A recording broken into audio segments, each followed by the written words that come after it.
ছোট বড় সকলের জন্য কিন্তু ওয়াটার পটের কালেকশন রয়েছে। তো দর্শক বন্ধুরা, বাচ্চাদের থেকে শুরু করি। শুভ ভাই, এটা কত করে এগুলো? 750 টাকা। 750 টাকা। এটা কত পড়বে? আপনার 850 টাকা স্টো সহ কিন্তু আচ্ছা আচ্ছা, স্টু সহ না? কালার আছে বেশ কয়েকটা, সাইজও আছে ছোট বড়। এগুলো কত করে? 1050।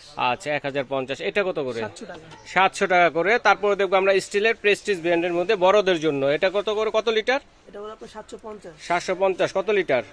এটা 750 ml ওইটা। আচ্ছা 750 ml ml জি। কত? ওটা পড়বে হলো আপনার 800 টাকা। 800 টাকা। এটা 350 ml, এটা পড়বে আপনার 450 টাকা। 450 টাকা। আরো বড় আছে, হ্যাঁ। এটা কত ml? এটাও আপনার হচ্ছে 750 ml এরই। হ্যাঁ, কত করে? এটা পড়বে হলো আপনার 1000 টাকা। আচ্ছা, তারপর স্পোর্টস এর মধ্যে যেগুলো আছে দেখেন, এগুলো কত করে? এটা আপনার 500 ml, এটা পড়বে হলো আপনার 850 টাকা। 500 ml না? কালার আছে কিন্তু কয়েকটা, দেখেন এর চাইতে বড় সাইজেরও আছে কিন্তু, হ্যাঁ। আপনার 800 ml এর পড়বে। এটা হচ্ছে 800 ml এর মধ্যে। এগুলো কত করে? এটা পড়বে আপনার 1050। 1050 টাকা। এছাড়া কিন্তু আরো অনেক অনেক কালেকশন কিন্তু রয়েছে। দর্শক বন্ধুরা, আপনারা যারা অর্ডার করতে যাচ্ছেন সরাসরি এই নাম্বারগুলোতে যোগাযোগ করবেন, অথবা এই ঠিকানা সরাসরি চলে আসলে কিন্তু দেখে শুনে নিতে পারবেন।